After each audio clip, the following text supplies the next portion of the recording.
اعوذ باللہ من الشیطان الرجیم بسم اللہ الرحمن الرحیم الحمد للہ رب العالمین والصلاة والسلام علی سید الانبیاء والمرسلین وعلی اہل بیتہ الطیبین الطاہرین وصحبہ المنتجبین۔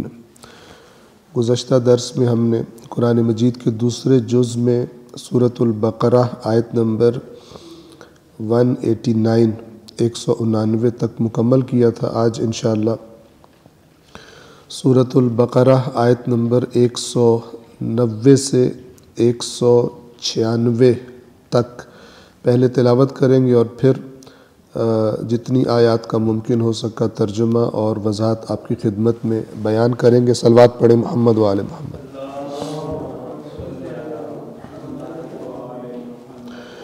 اعوذ باللہ من الشیطان الرجیم بسم اللہ الرحمن الرحیم وقاتلوا فی سبیل اللہ الذین یقاتلونکم ولا تعتدوا ان اللہ لا يحب المعتدین وقتلوہم حیث ثقفتموہم واخرجوہم من حیث اخرجوکم والفتنة اشد من القتل ولا تقاتلوهم عند المسجد الحرام حتى يقاتلوكم فيه فإن قاتلوكم فاقتلوهم كذلك جزاء الكافرين فإن انتهوا فإن الله غفور رحيم وقاتلوهم حتى لا تكون فتنة ويكون الدين لله فإن انتهوا فلا عدوان إلا على الظالمين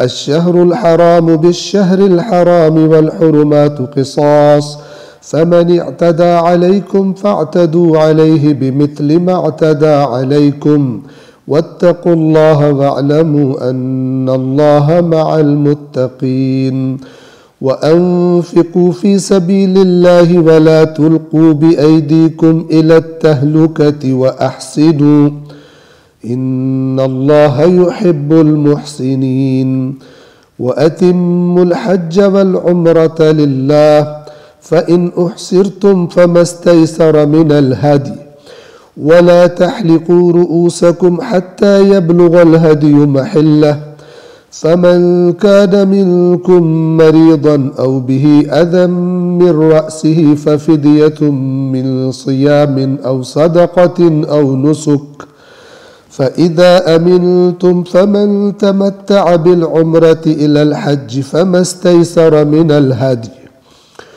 فمن لم يجد فصيام 3 أيام في الحج و7 إذا رجعتم تلك 10 كاملة ذلك لمن لم يكن أهله حاضر المسجد الحرام واتقوا الله واعلموا أن الله شديد العقاب صدق الله العلي العظيم۔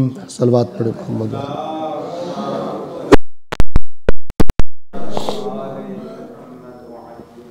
سورۃ البقرہ آیت نمبر 190 سے ہم نے شروع کرنا ہے، لیکن گزشتہ 2 آیات کا ترجمہ تکرار کر کے ہم آگے چلیں گے۔ صلوات پڑھیں محمد و آل محمد۔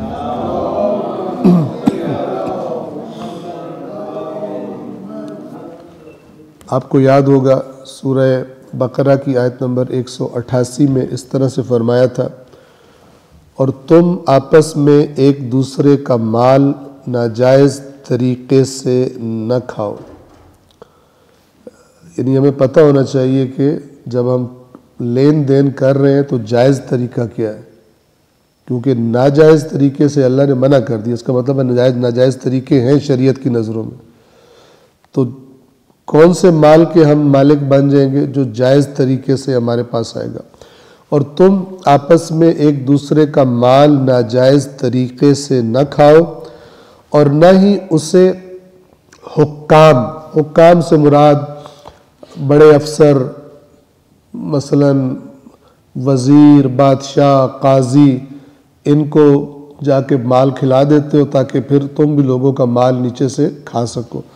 اور نہ ہی اسے حکام کے پاس پیش کرو تاکہ تمہیں دوسروں کے مال کا کچھ حصہ دانستہ یعنی جانتے بوجھتے ہوئے ناجائز طریقے سے کھانے کا موقع میسر آئے. یعنی پورے سسٹم کو، حرام کھانے کھلانے کے سسٹم کو اللہ نے اس آیت میں منع فرمایا. 189 میں فرمایا لوگ آپ سے یعنی رسول اللہ سے چاند کے گھٹنے بڑھنے کے بارے میں پوچھتے ہیں، کہہ دیجئے یہ لوگوں کے لیے اور حج کے یعنی لوگوں کے لیے بھی اوقات کتنا مہینہ گزر چکا ہے، کتنا ٹائم گزر چکا ہے، اور خاص طور پر ایک بڑی عبادت کا نام لیا اور حج کے اوقات کے تعین کا ذریعہ ہے. اور پھر بریکٹس میں ساتھ یہ بھی کہہ دیجئے کہ حج کے احرام باندھو تو پشت خانہ سے داخل ہونا کوئی نیکی نہیں ہے، بلکہ نیکی تو یہ ہے کہ انسان تقوی اختیار کرے، اور تم اپنے گھروں میں دروازوں سے ہی داخل ہوا کرو اور اللہ کی ناراضگی سے بچے رہو تاکہ تم فلاح پاؤ. یعنی یہ من گھڑت رسم تقوی نہیں ہے، بلکہ یہ من گھڑت رسم نیکی نہیں ہے، بلکہ اصل میں انسان کے اندر جو تقوی ہے، اللہ کے نافرمانیوں سے بچنے کی جو صفت ہے وہ نیکی ہے، یعنی وہ نیکیوں کا سبب بنتی ہے. آج ہم نے آیت نمبر 190 سے شروع کرنا ہے. آیت نمبر 190 اور اس کے بعد والی جو چند آیات ہیں ان کے نزول کا پس منظر جاننا ضروری ہے. اور وہ پس منظر یہ ہے کہ اللہ کے رسول حضرت محمد مصطفیٰ صلی اللہ علیہ وآلہ وسلم نے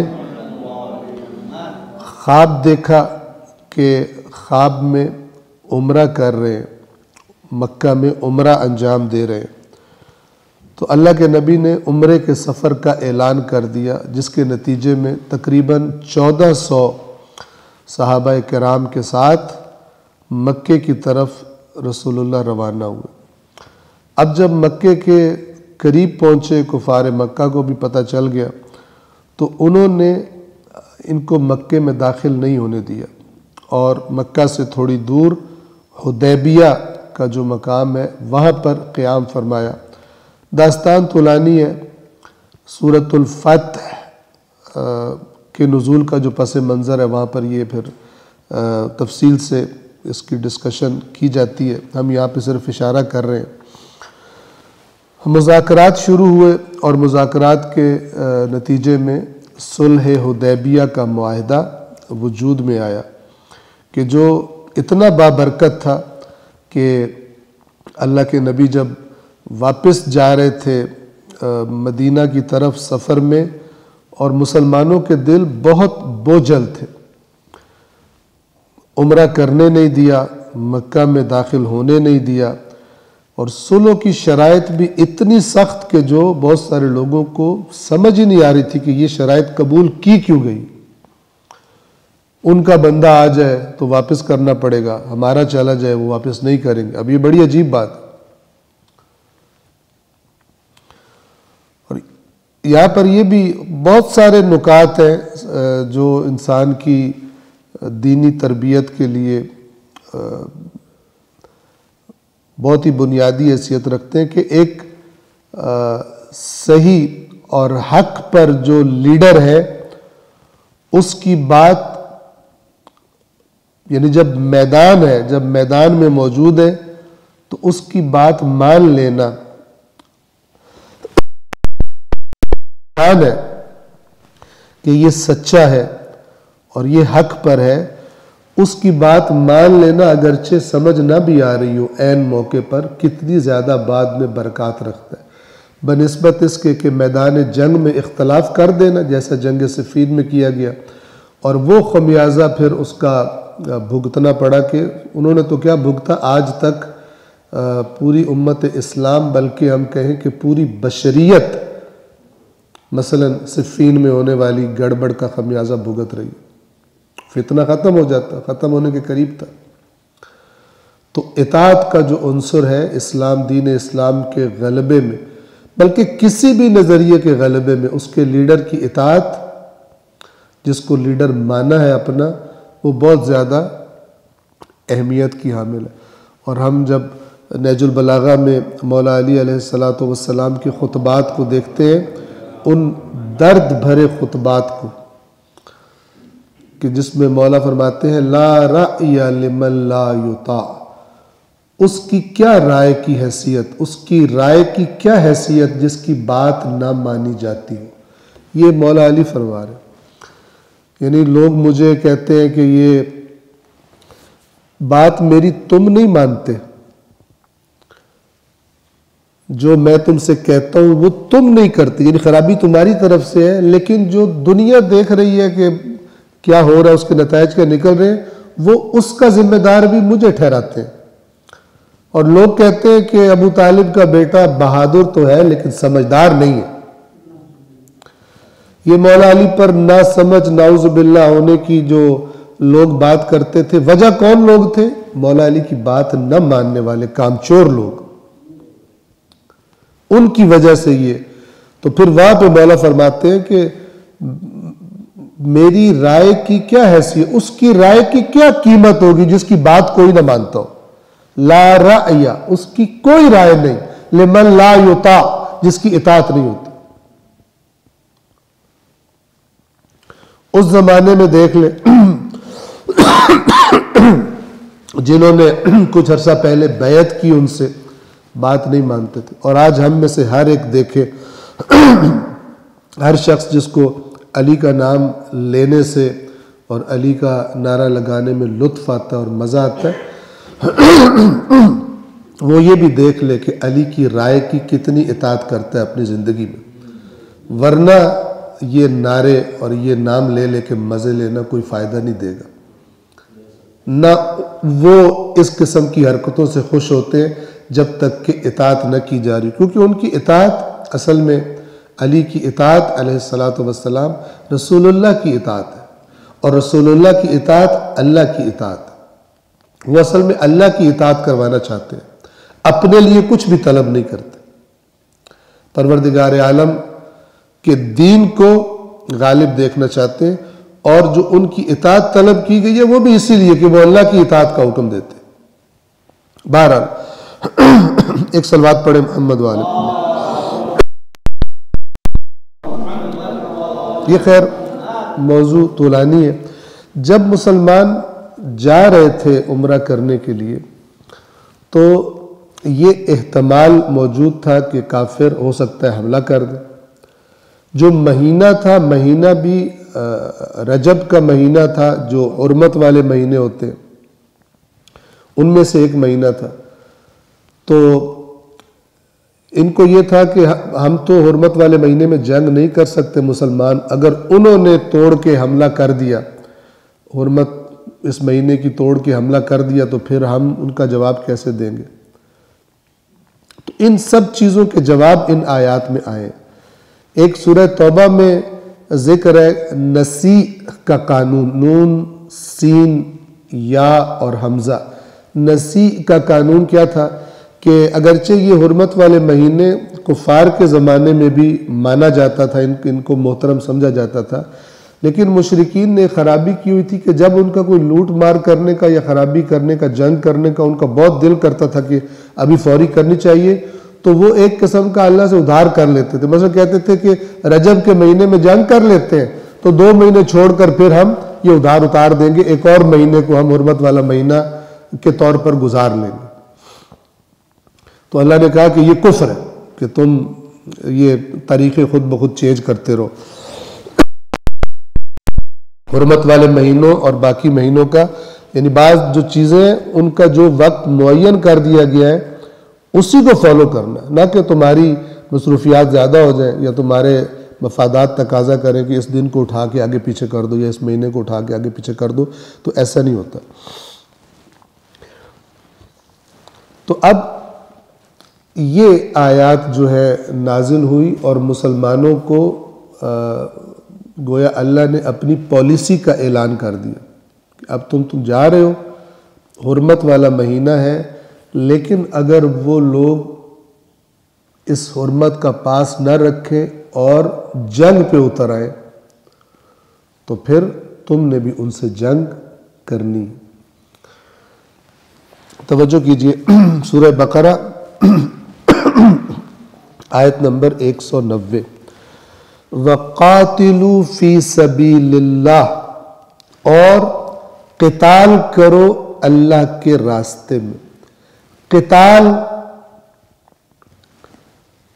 ایسی لڑائی کو کہتے ہیں جس میں قتل بھی شامل ہوتا ہے، اور قتال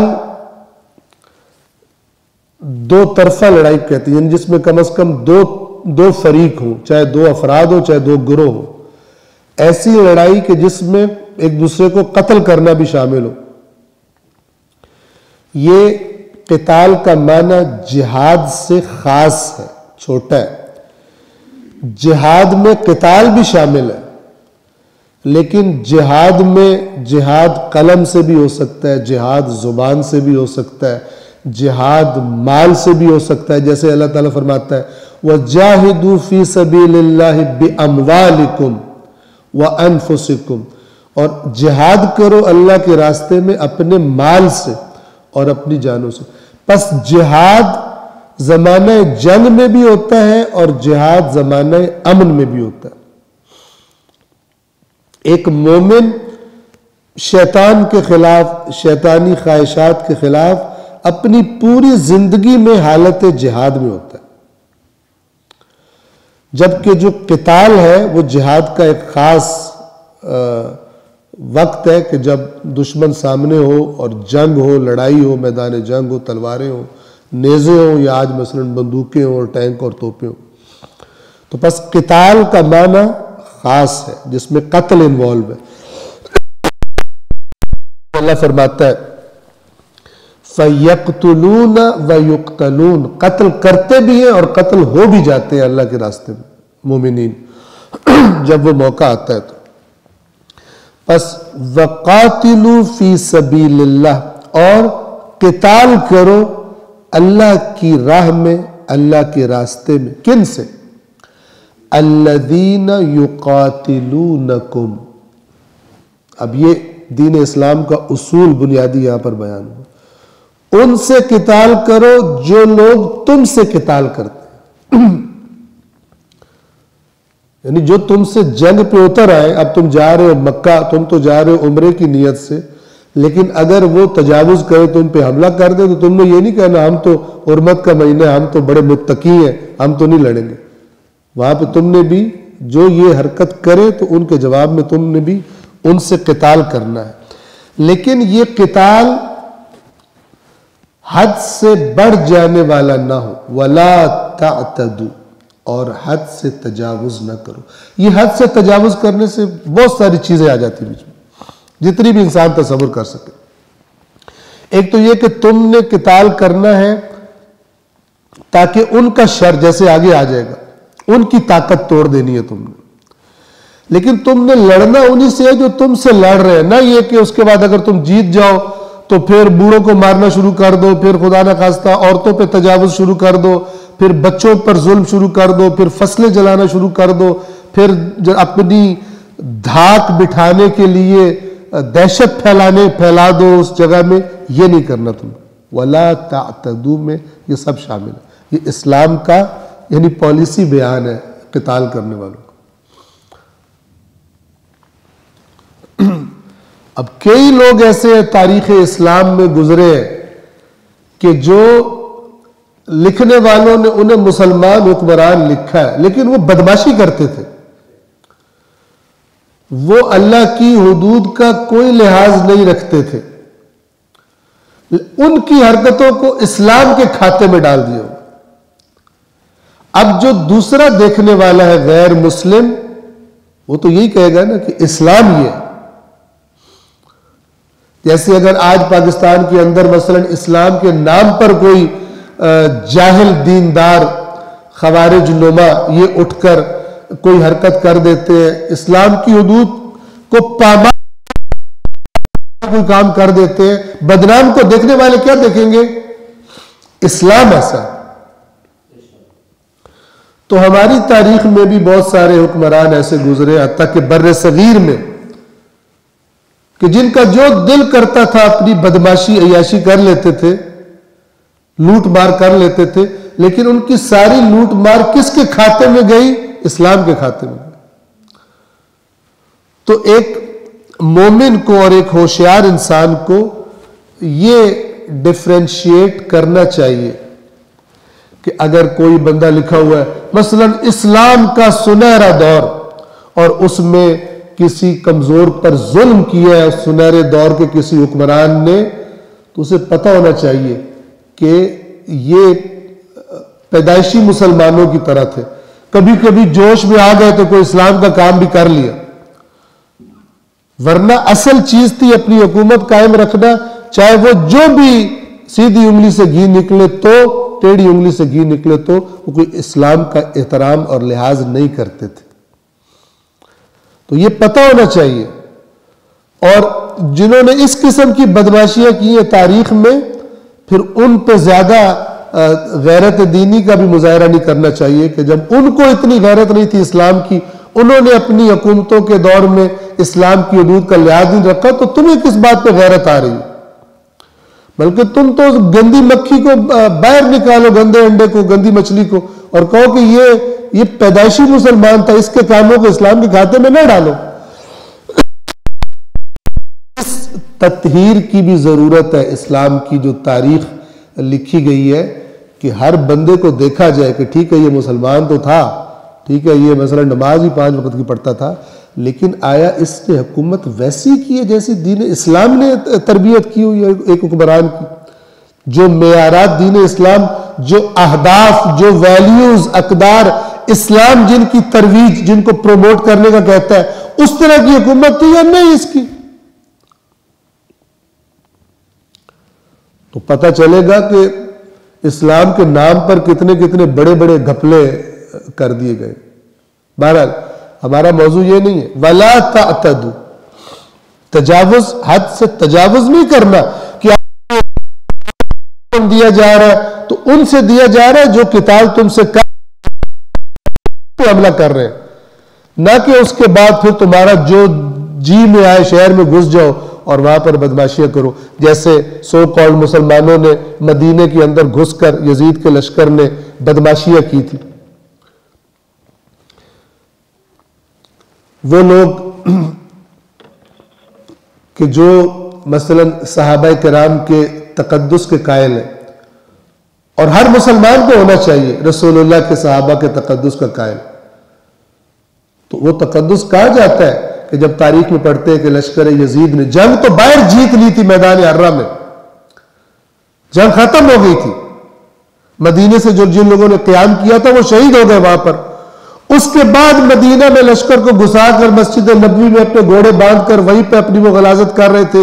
3 دن وہاں پر اذان نہیں ہوئی مسجد نبوی میں, جس مسجد میں جانے کے لیے مسلمان تڑپ رہے ہوتے ہیں. اور اس کے بعد اس سپہ سالار نے, اس لعین نے اپنے لشکر کو اجازت دی کہ 3 مہینے 3 دنوں تک 3 دن کے لیے مدینہ تمہارے لیے مباح ہے. مباح یعنی جائز ہے, جو مرضی کرو, عورتوں کے ساتھ جو دل ہے تمہارا کرو, جو ظلم کرو. جو کیوں؟ ہماری بنو امیہ کی دہشت بیٹھ جائے, آئندہ کسی کی جرات نہ ہو کہ ہمارے خلاف قیام کرے. انہوں نے صحابہ کی اولادوں کی عصمت دری کی, اور جو تاریخ نے گواہی دی ہے کم سے کم 1000 جو اس عورتوں کی عصمت دری کی گئی تھی, 1000 بچہ اس کے نتیجے میں پیدا ہوا مدینے میں کم سے کم.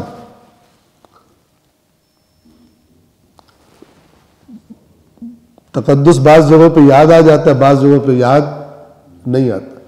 آپ کہے جی یزید رضی اللہ تعالی عنہ, توجہ فرما رہے, اس کو کہہ رہے رضی اللہ, جس کو شرم نہیں آئی نواسہ رسول کو شہید کر دیا, اور اس کے بعد بھی اس کو تھوڑی بہت بھی کوئی اگر تھوڑی بہت بھی کوئی رمق بھی ہوتی تو کم از کم مدینہ میں یہ نہ ہوتا. اگر جو لوگ کہتے ہیں اس کو تو پتہ ہی نہیں تھا کیا, ہماری طرح بونگا تھا, اس کی تازی تازی حکومت تھی، ہر پل کی خبریں لے رہا ہوگا وہ اپنے جاسوسوں سے، ایک آ رہا ہوگا تو ایک جا رہا ہوگا، مجھے بتاؤ کیا ہو رہا ہے، کیا تھریٹ ہے، کس علاقے میں ہے. تمہاری طرح بونگا تھوڑی تھا. توجہ کرے، اس کو پتا تھا. اور اگر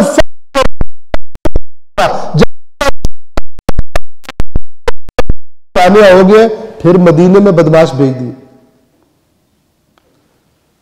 جب انسان کی عقل پر پٹی بن جائے، وہ ختم اللہ علی قلوبہم وعلی سمعہم وعلی ابصارہم غشاوہ، جب یہ صورت ہو جائے بندے کی کہ کسی کو ڈیفینڈ کرنا ہے، چاہے اس نے جو مرضی کرتوت کی ہو، تو پھر حالت یہی ہوتی ہے. کوئی بھی کرے اپنے کسی غلط موقف کی تائید میں، اس کا نتیجہ پھر وہی ہوتا ہے کہ جو دیکھ رہے ہیں. ہر کوئی اپنی ضد پہ اڑا ہوا ہے، اور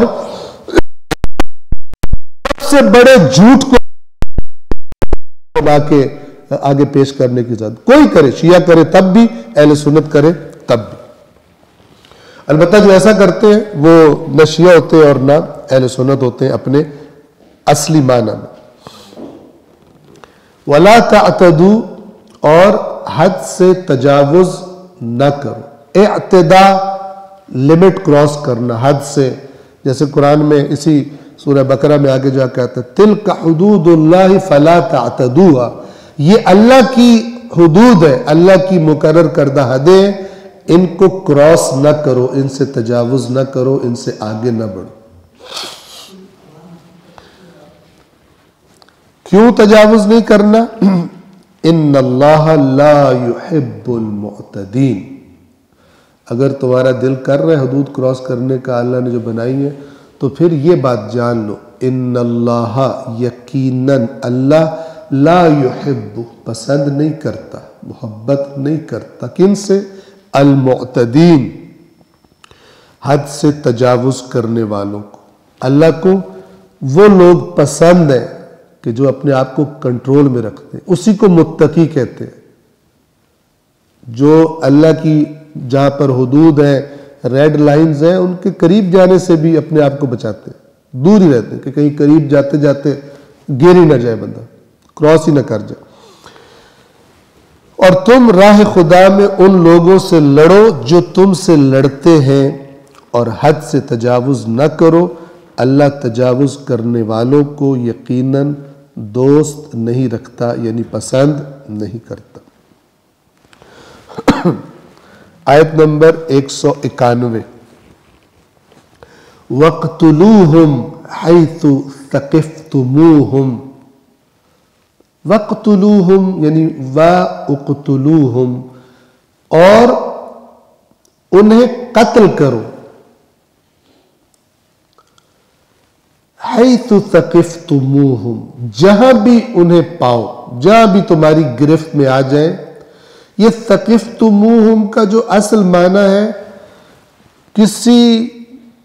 کسی شخص کو ہوشیاری سے، چالاکی سے اس کو درک کر لینا، پکڑ لینا. تو جہاں بھی انہیں پاؤ انہیں قتل کر دو. کن کو؟ سب کو نہیں، جنہوں نے تم سے قتال کا آغاز کیا، جنہوں نے تجاوز کا، حملے کا آغاز کیا. کیونکہ پچھلی آیت میں کہہ دیا کہ وَلَا تَعْتَدُوا، لمٹس کو کراس نہیں کرنا تم نے، اللہ پسند نہیں کرتا. وَاقْتُلُوهُمْ حَيْثُ ثَقِفْتُمُوهُمْ، اور انہیں قتل کرو جہاں بھی انہیں پاؤ. وَأَخْرِجُوهُمْ مِنْ حَيْثُ أَخْرَجُوكُمْ، اور ان کو وہاں سے نکال دو جہاں سے انہوں نے تم کو نکالا ہے. مسلمان کون تھے جو رسول اللہ کے ساتھ جا رہے ہیں؟ انصار بھی تھے، لیکن وہ مہاجرین بھی تھے کہ جن کو گھروں سے نکال دیا گیا تھا، جن کے کاروبار لوٹ لیے گئے تھے، قبضہ کر لیا تھا مکہ کے مشرکین نے، بدماشوں نے، اور حالات ایسے کر دیے تھے کہ مکہ میں ان کا جینا جو ہے وہ دوبر ہو گیا تھا. تو ہجرت کا حکم آیا، پہلے حبشہ کی طرف، اس کے بعد پھر مدینہ کی طرف. پھر اللہ تعالیٰ فرما رہے کہ جو انہوں نے کیا ہے نا، اگر یہ تم پر حملہ کرتے ہیں تو پھر جہاں پاؤ انہیں، پھر دیکھو نہیں، پھر انہیں قتل کرو، یہ حرکت کرنے والوں کو. اور جہاں سے انہوں نے تمہیں نکالا تھا تم بھی ان کو وہاں سے نکال دو. والفتنۃ اشد من القتل، اور فتنہ قتل سے شدید تر چیز ہے، یعنی قتل سے بھی بڑی چیز ہے فتنہ۔ فتنہ کیا ہے؟ توجہ کیجئے، فتنہ کا اصل جو ایکچول معنی ہے عربی لغت میں وہ ہے سونے کو آگ میں ڈال کر گرم کرنا، تپانا، آگ کے اوپر تپانا، جیسے بھی آپ کہہ لیں، کہ وہ بالکل پگھل جائے اور اس کے اندر سے جو وہ چیزیں جو سونا نہیں ہے ملی ہوئی ہیں بیچ میں آلائشیں ہیں وہ الگ ہو جائے، جدا ہو جائے۔ اور تو یہ جو سونے کو آگ میں ڈالا جاتا ہے اسے فتنہ کہتے ہیں، اور اسی اعتبار سے آگ میں ڈال کر کسی بھی چیز کو جلایا جانا، حتیٰ کہ اللہ نے اپنے جو نافرمان ہیں ان کو جو آگ کا عذاب دینا، اس کے لیے بھی قرآن میں یہ لفظ استعمال کیا ہوا ہے، فرمایا ذوقوا فتنتکم، اپنے فتنے کو چکھو، یعنی اس آگ میں ڈال کر جو تمہیں جلایا جا رہا ہے اس کا آپ ذائقہ چکھو۔ اور اسی سے پھر فتنے کا لفظ آزمائش اور امتحان کے معنی میں بھی استعمال ہوتا ہے، کہ گویا کہ حالات ایسے سخت بنا دیے جاتے ہیں کہ خالص اور ناخالص الگ ہو جائے اس میں۔ جیسے اللہ تعالیٰ قرآن میں فرماتا ہے کہ اللہ تعالیٰ جو سورہ آل عمران میں ان یمسسکم قرح فقد مس القوم قرح مثلہ، اگر تمہیں آج زخم لگا ہے احد میں تو ان کو بھی بدر میں زخم لگ چکا ہے اس جیسا ہی، وہ انہوں نے بھی مار کھائی ہے۔ وَتِلْكَ الْأَيَّامُ نُدَاوِلُهَا بَيْنَ النَّاسِ، اور ان ایام کو ہم لوگوں کے درمیان پھیرتے رہتے ہیں، ایک تمہارا دن تو ایک ان کا دن۔ وَلِيَعْلَمَ اللَّهُ الَّذِينَ آمَنُوا، تاکہ اللہ جان لے ان لوگوں کو کہ جو ایمان لائے۔ اب یہاں پہ ایمان وہ سارے ایمان والے تھے، لیکن پیور کون ہے؟ وَيَتَّخِذَ مِنْكُمْ شُهَدَاءَ، اور تاکہ اللہ تم میں سے گواہ بنا لے اپنے، کہ جو اللہ کی بارگاہ میں گواہی دے جب وہ عدالت لگے اس کی، موجود تھے یہ موجود نہیں تھے، انہوں نے ساتھ نہیں دیا ہمارا۔ وَاللَّهُ لَا يُحِبُّ الظَّالِمِينَ، اللہ ظالموں کو پسند نہیں کرتا۔ اور پھر وہاں پہ فرمایا وَلِيُمَحِّصَ اللَّهُ الَّذِينَ آمَنُوا، اور تاکہ اللہ چھانٹی کر کے الگ کر لے ان کو جو ایمان لائے۔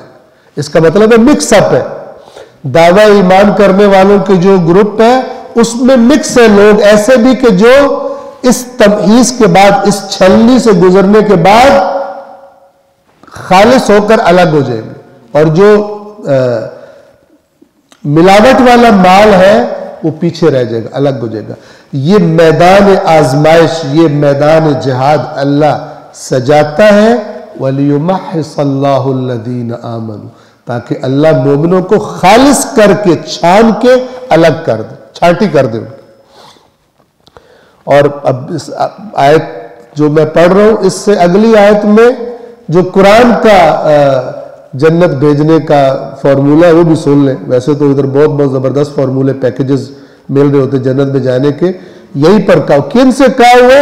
جو رسول اللہ کے ساتھ تھے، جو مثلا میدان احد میں اگرچہ بعد میں اللہ نے ان سے کہا ہم نے معاف کر دیا لیکن بالآخر تھوڑی دیر کے لیے میدان سے چلے گئے تھے، ان کو اللہ یہ آیات سورہ آل عمران کی یہ آیات احد کے بعد نازل ہوئی ہیں۔ وہاں خداوند عالم فرماتا ہے اب یہ وَلِيُمَحِّصَ اللَّهُ الَّذِينَ آمَنُوا، تاکہ اللہ وہ لوگ ان لوگوں کو جو ایمان لائے ہیں ان کو چھانٹ کے الگ کر لے، وَيَمْحَقَ الْكَافِرِينَ، اور تاکہ کافروں کو نیست و نابود کر دے، ان کا خاتمہ کر دے ان مومنوں کے ذریعے، ان کے جہاد کے ذریعے۔ پھر مومنوں سے کہا جا رہا ہے ام حسبتم ان تدخلوا الجنہ، کیا تم لوگوں نے یہ سمجھ لیا ہے کہ تم جنت میں داخل ہو جاؤ گے؟ جس نے ایک دفعہ دیکھا رسول اللہ کو پکا جنتی ہو گیا، اللہ سے تو تمہاری بات ہی نہیں ملتی اللہ سے، وہ تو جو ہر روز دیکھتے تھے اللہ ان سے کہہ رہا ہے ام حسبتم ان تدخلوا الجنہ، جنت میں داخل ہو جاؤ گے، وَلَمَّا يَعْلَمِ اللَّهُ الَّذِينَ جَاهَدُوا مِنْكُمْ، اور اللہ نے ابھی کے راستے میں جہاد کرنے والے، صرف دیکھا دکھائی سے تو جنت میں نہیں جاؤ گے، کوئی بھی نہیں جائے گا۔ نہ اس زمانے میں اور نہ اس زمانے میں ایک زیارت کر کے آؤ جنت میں چلے جاؤ، کون جائے گا؟ خلاف قرآن ہے۔ وَلِيَعْلَمَ اللَّهُ الَّذِينَ جَاهَدُوا مِنْكُمْ وَيَعْلَمَ الصَّابِرِينَ، اور کرنے والی مشکل آتی ہے تو کون کھڑے رہتے ہیں میدان میں؟ یہ اندر تمہارے اندر کیا بھرا ہوا ہے اور تم سمجھتے ہو جنت میں چلے جاؤ گے؟ یہ بھی تو تقریروں میں، خطابتوں میں بیان ہونا چاہیے نا، صرف میٹھے میٹھے جو ہے وہ ان کو چوسنیاں دے کر اور پوری قوم کا بیڑا غرق کر دیا۔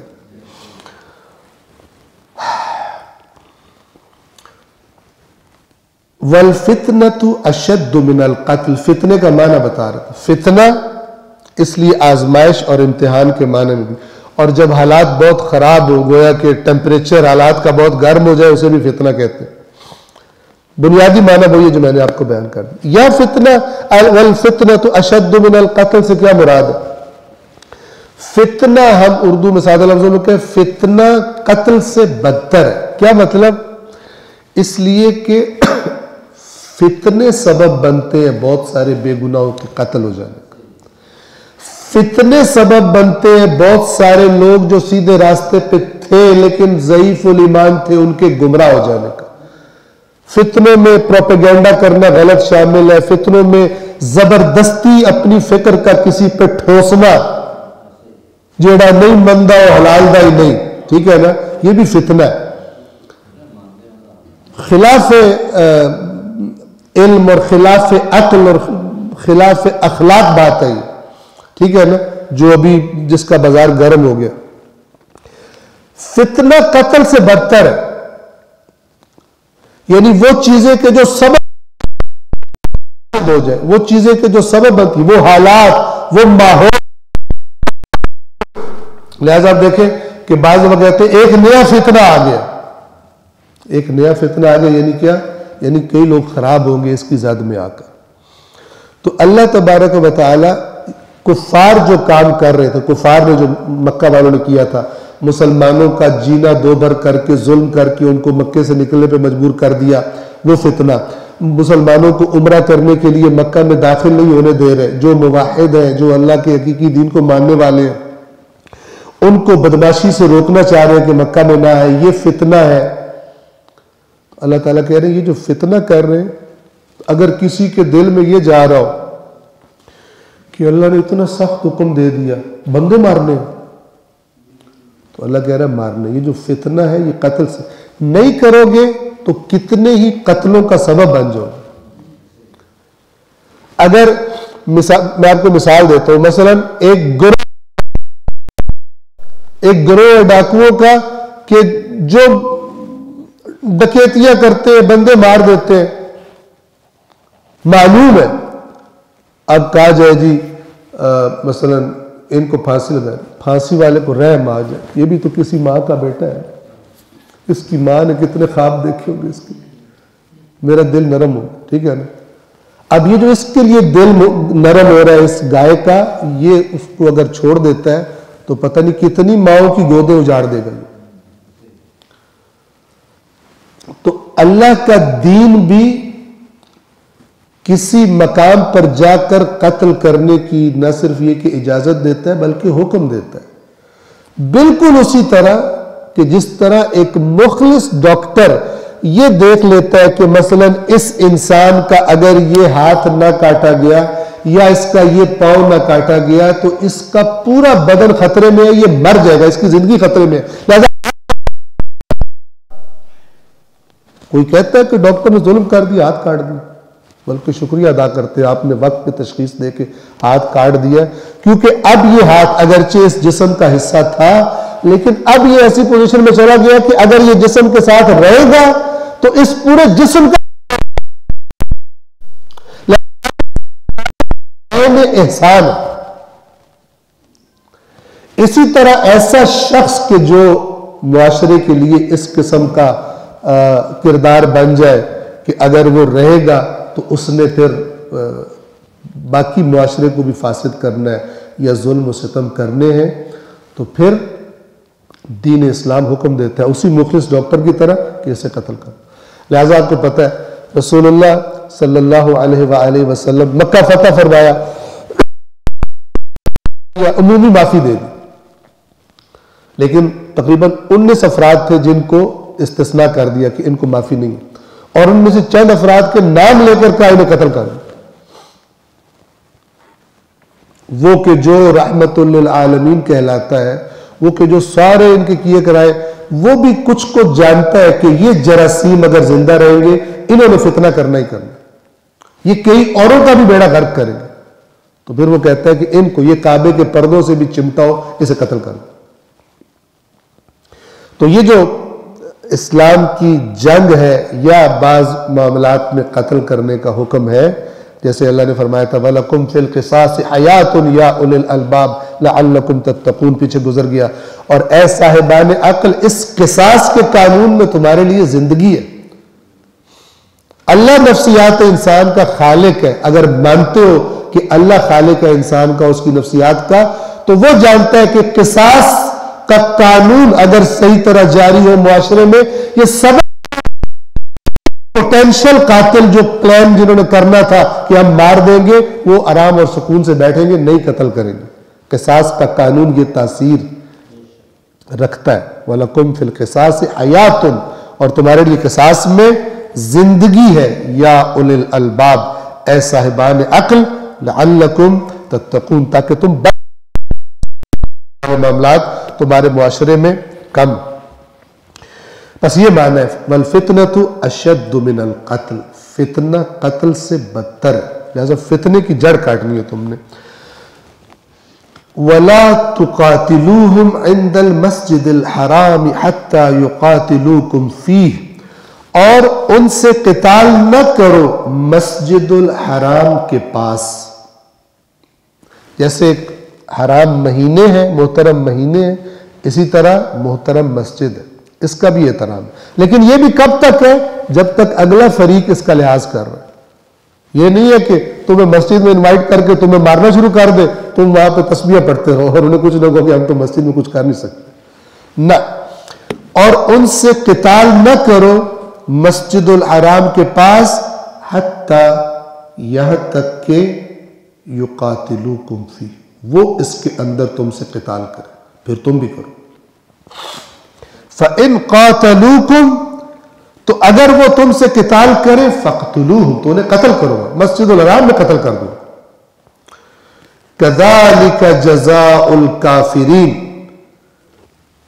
کافروں کی اسی طرح سے جزا ہے. اسی طرح سے عربی زبان میں جزا کا لفظ اچھی بری دونوں کے لیے آتا ہے. اردو میں ہم کہتے ہیں جزا اور سزا, یعنی جزا کو تقریباً سزا کا اپوزٹ شمار کرتے ہیں. عربی میں ایسا نہیں. اچھے کام کا بدلہ اس کی جزا ہے, برے کام کا بدلہ اس کی جزا کہلاتا ہے. تو یہاں پہ کذالک جزاء الکافرین, اسی طرح ہے جزا کافروں. میں ریپیٹ کروں ترجمے کو, یہ قبلہ شیخ محسن علی نجفی صاحب کا ترجمہ. اور انہیں جہاں کہیں بھی پاؤ قتل کرو, اور انہیں نکالو جہاں سے انہوں نے تمہیں نکالا ہے, اور فتنہ قتل سے بھی زیادہ برا ہے. ہاں, مسجد الحرام کے پاس ان سے اس وقت تک نہ لڑو جب تک وہ وہاں تم سے نہ لڑے, لیکن اگر وہ تم سے لڑے تو تم انہیں مار ڈالو, یعنی قتل کرو. کافروں کی ایسی ہی سزا ہے. آیت نمبر 192, فَإِنِ انْتَهَوْا, تو اگر وہ انتہاؤ, یہ جس کو ہم اردو میں انتہا کہتے ہیں, اس سے انتہا کا معنی ہوتا ہے کوئی چیز جہاں پہ جا کے رک جاتی ہے. فَإِنِ انْتَهَوْا, تو اگر وہ باز آ جائے, رک جائے, لڑنے سے باز آ جائے, فَإِنَّ اللَّهَ غَفُورٌ رَحِيمٌ. آپ دیکھیے, اگر وہ رک جائے تو پھر تم بھی رک جاؤ. یہ نہیں کہا تم رک جاؤ, کیا فرق, تم اللہ کے نمائندے ہو نا. فَإِنَّ اللَّهَ غَفُورٌ رَحِيمٌ. ایک مومن اللہ کی اطاعت میں سب کچھ کر رہا ہوتا ہے. تو فرما رہا ہے اللہ کہ فَإِنِ انْتَهَوْا, تو اگر وہ رک جائے لڑائی سے, فَإِنَّ اللَّهَ, تو یقیناً, تاکید سے, یقیناً اللہ غفور, مغفرت کرنے والا, بہت زیادہ, رحیم, رحم کرنے والا ہے۔ صلوات پڑھے محمد والے۔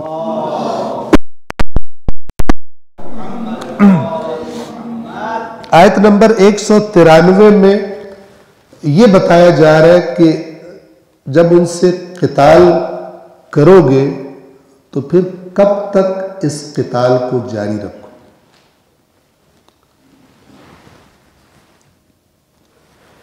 تو یہ فرمایا جا رہا ہے کہ اس وقت تک ان سے جنگ کرو، یعنی پہلے میں سادہ لفظوں میں آپ کو بیان کر رہا ہوں، جب تک کہ ان کی طاقت کو توڑ کے نہ رکھ دو، یعنی اتنی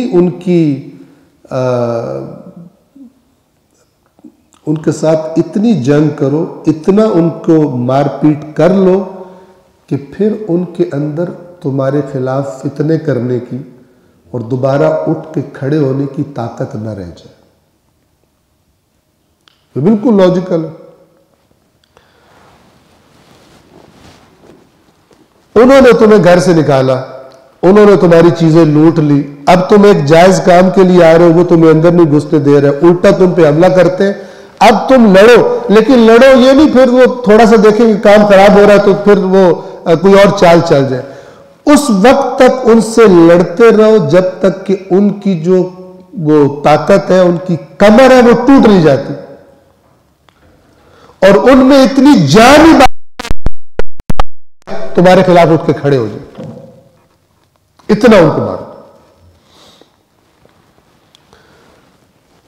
اور جو بھی جنگ کرتا ہے، وہ مسلمان ہو، وہ کوئی کافر ہو، فلان ہو، اس کی خواہش یہی ہوتی ہے کہ کم از کم اتنا اس کو کر دیا جائے کہ یہ پھر میرے خلاف تجاوز نہ کر سکے، اتنی کمر توڑ دی جائے ان کی۔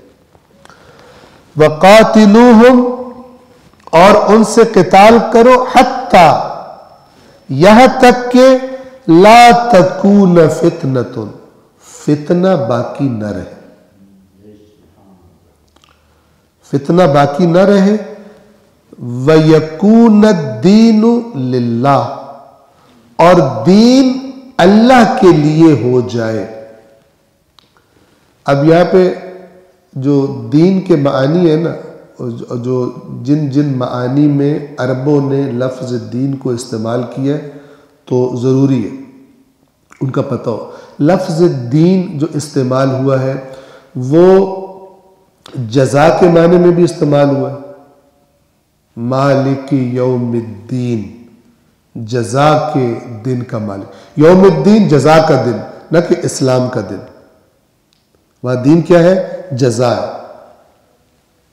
یہ عربوں نے استعمال کیا ہے۔ یہ نہیں، اس کا مطلب یہ نہیں ہوتا کہ آج کسی کا دل کرے میں آج سے دین کو اس معنی میں استعمال کروں گا، پھر کہ قرآن میں یہ دین لکھا ہوا اپنے والا معنی نکال لے، یہ نہیں ہوتا۔ عربوں نے جو استعمال کیا ہے کہ کس کس معنی میں لفظ استعمال ہوا ہے، اور پھر جو جملہ اللہ نے جہاں پہ وہ لفظ استعمال کیا اس کے کانٹیکسٹ کو دیکھ کر ایمانداری اور تقوی کے ساتھ کہ یہاں کون سا معنی مراد ہے۔ مثلا بسم اللہ الرحمن الرحیم، ارأیت الذی یکذب بالدین، کیا تو نے اس کو دیکھا ہے جو دین کو جھٹلاتا ہے؟ اب وہاں پر دو پاسبلٹیز ہیں، تو نے اس کو دیکھا ہے جو اسلام کو جھٹلاتا ہے، لیکن زیادہ لوگوں نے ترجیح کس کو دی ہے؟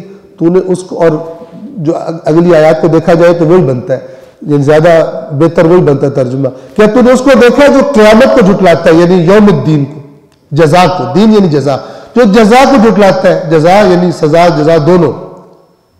فَذَلِكَ الَّذِي يَدُعُ الْيَتِيمَ وَلَا يَحُضُّ عَلَىٰ طَعَامِ الْمِسْكِينِ، یعنی یہ اس کی حرکتیں بتا رہی ہیں کہ یہ مانتا ہی نہیں ہے کہ میرا حساب ہونا ہے۔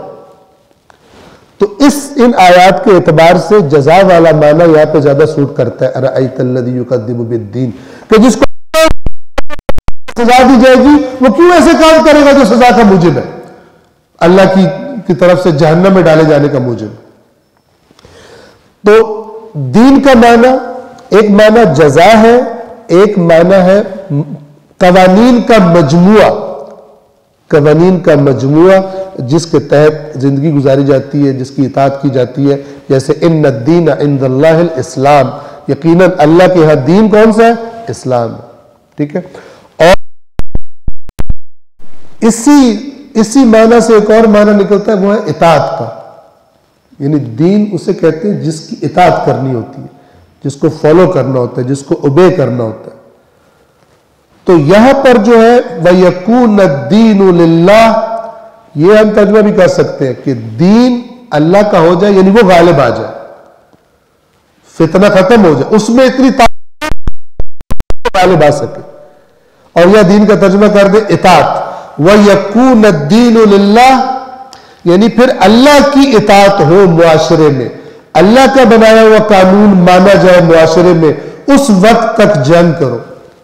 آپ نے ایک جملہ سنا ہوگا امام خمینی رضوان اللہ تعالی علیہ کا کہ جب تک کلمہ توحید پوری دنیا پہ نہیں چھا جاتا ہمارا جہاد جاری رہے گا۔ وہ اصل میں یہی سے اس جملے کی ولادت ہوئی ہے، یعنی یہی سے نکلا ہے وہ، وَقَاتِلُوهُمْ حَتَّى لَا تَكُونَ فِتْنَةٌ وَيَكُونَ الدِّينُ لِلَّهِ، اور ان سے کتاب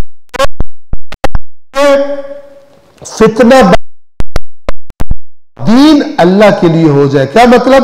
اللہ کی اطاعت ہو معاشرے میں، یعنی جو ہو وہ خدا کا قانون، اور دوسرے اب یہاں نہیں کہا جا رہا کسی کو اجازت ہی نہیں ہے دوسرے دین پہ رہنے کی، نہیں، اجازت ہے، لیکن اس کو یہ اجازت نہیں ہے کہ وہ اٹھ کے مثلا دین اسلام کے خلاف کارروائیاں کرے، اتنی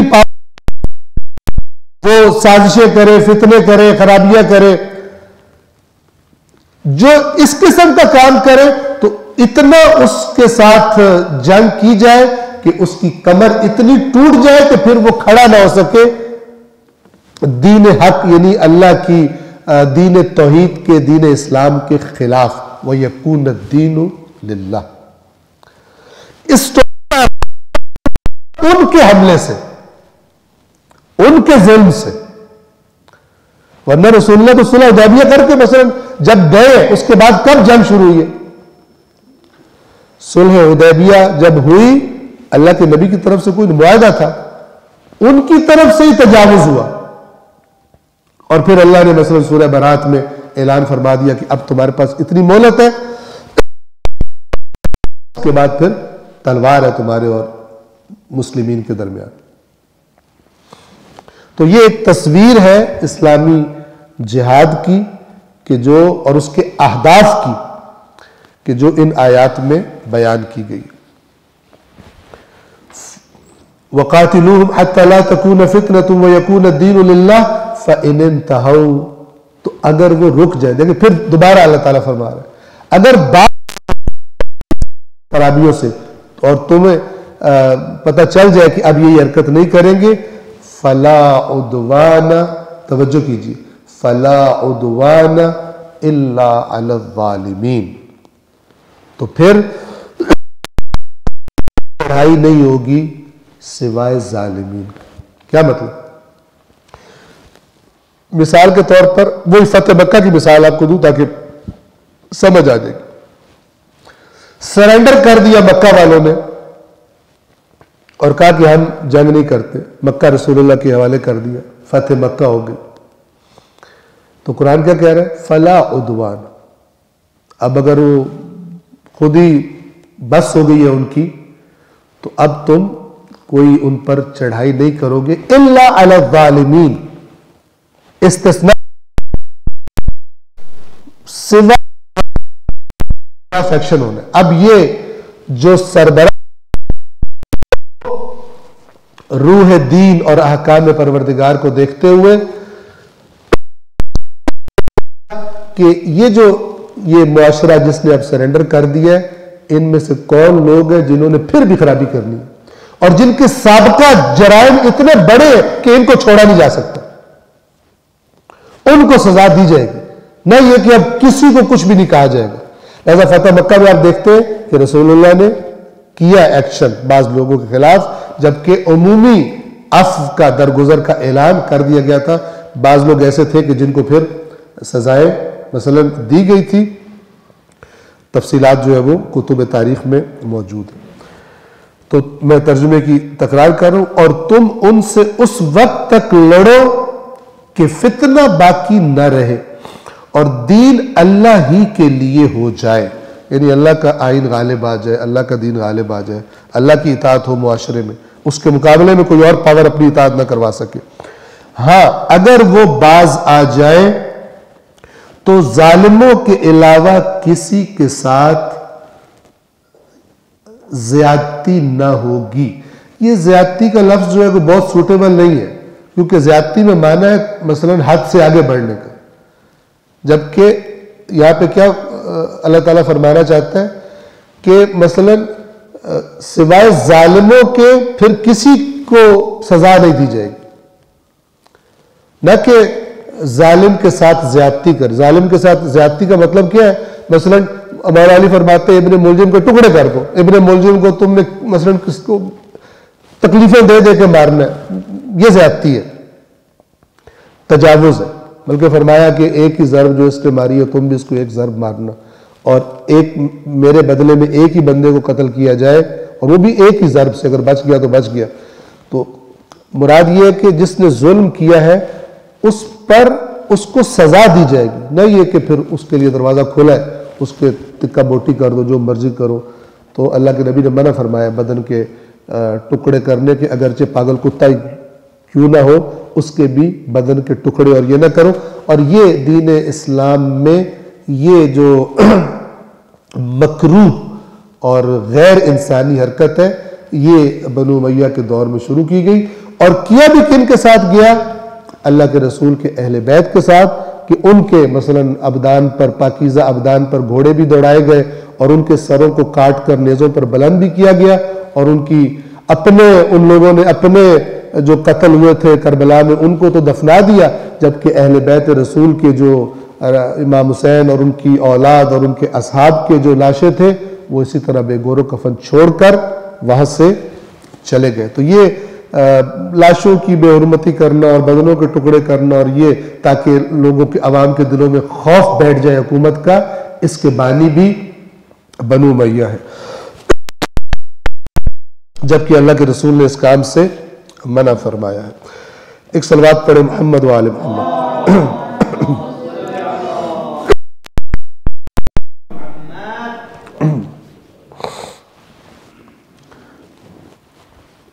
آیت نمبر 194، الشہر الحرام بالشہر الحرام، حرمت والا مہینہ حرمت والے مہینے کے مقابلے میں ہے۔ کیا مطلب؟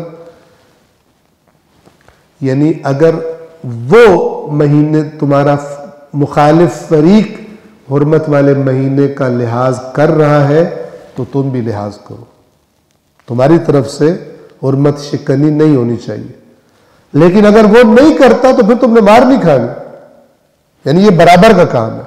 الشہر الحرام بالشہر الحرام، حرمت والا مہینہ حرمت والے مہینے کے مقابلے میں ہے، یعنی مقابلے میں ہے، یعنی ادھر سے لحاظ ہو رہا ہے تو ادھر سے بھی لحاظ ہوگا۔ والحرمات قصاص، اور حرمت شکنیاں، حرمت کی جمع ہے، یعنی اگر کوئی ان حرمات کو اس مہینے کی جو حرمتیں ان کو توڑے اور حرمتوں کا قصاص لیا جائے گا، یعنی اس پہ ایکشن لیا جائے گا، اس کا جو سزا بنتی ہے وہ دی جائے گی۔ کیسے؟ اس کی وضاحت کی جا رہی ہے۔ فَمَنِ اعْتَدَى عَلَيْكُمْ، تو پس اگر کوئی تم پر تجاوز کرے، فَاعْتَدُوا عَلَيْهِ، تو تم بھی اس پر تجاوز کرو، لیکن کیسا تجاوز؟ بِمِثْلِ مَا اعْتَدَى عَلَيْكُمْ، اسی قدر، اتنا ہی، ویسا ہی جیسا اس نے کیا، نہ یہ کہ تم پھر حد سے آگے بڑھنا شروع ہو جاؤ۔ وَاتَّقُوا اللَّهَ، اور یہ تقوی چاہے میدان امن ہو چاہے میدان جنگ ہو، اللہ تبارک و تعالی ہر جگہ پر مومنوں کو تاکید فرماتا ہے تقوی کی۔ واتقوا اللہ، تقوی کیا ہوتا ہے؟ بچنا، احتیاط کرنا۔ یہاں پر مراد ہے اس آیت کے کانٹیکسٹ میں کیا مراد ہے تقوی کی؟ کہ اللہ کی نافرمانی سے بچو اس معاملے میں کہ تم حد سے بڑھ جاؤ، حد کراس کر جاؤ، چونکہ تم زیادہ تمہارے ہاتھ میں طاقت آ گئی ہے اور دوسرا کمزور پڑ گیا تو پھر تم ساری اپنے دل کی بھڑاس نکالنا شروع کر دو۔ واتقوا اللہ، اور اللہ کا تقوی اختیار کرو، وَاعْلَمُوا اور جان لو، ان اللہ مع المتقین کہ اللہ متقین کے ساتھ ہے. یعنی اللہ کی پارٹی میں کب تک ہو تم؟ جب تک تقوی. ان اللہ مع المتقین، نہ ان اللہ مع الیہود، نہ ان اللہ مع النصارى، نہ ان اللہ مع الشیعہ، نہ ان اللہ مع السنہ، کسی کے ساتھ نہیں. ان اللہ مع المتقین، اللہ ان کے ساتھ ہے کہ جو متقین ہیں. علی امام المتقین. لیبلز اوپر لگا لینا اور پھر سمجھنا کہ ہم ہی اللہ کی پارٹی ہیں، یہ فراڈ ہے. کو لگ گیا ہوا ہے. اللہ نے اپنی کتاب میں اپنے معیار بیان کر دیے، کوالٹیز بیان کر دی ہیں. وَاتَّقُوا اللَّهَ وَاعْلَمُوا. میدان اس نے کتنے لوگوں نے ہمارے ظلم کیے تھے، ہمیں گھروں سے نکالا تھا، آج تو میں نے دل کی بڑاس نکالنی ہے. وَاتَّقُوا اللَّهَ وَاعْلَمُوا أَنَّ اللَّهَ مَعَ الْمُتَّقِينَ. تم اپنے لیے نہیں کر رہے ہو، تم اپنی بڑاسیں نکالنے نہیں آئے ہو، تم اللہ کی اطاعت کے لیے آئے ہو، اللہ کے دین کے غلبے کے لیے آئے ہو. اور اللہ کے دین کے غلبے ہو تم کر کے. وَاتَّقُوا اللَّهَ وَاعْلَمُوا، اللہ کا تقوی اختیار کرو اور یہ کام نہیں کرو گے اللہ کی پارٹی سے نکل جاؤ گے، جتنی مرضی تھپے اوپر لگا کے پھرتے رہو. ان اللہ مع المتقین، اللہ صاحبان تقوی کے ساتھ. اللہ کی پارٹی ہے صاحبان تقوی. تکرار کرو اس کی آیت نمبر 194 کے ترجمے کی.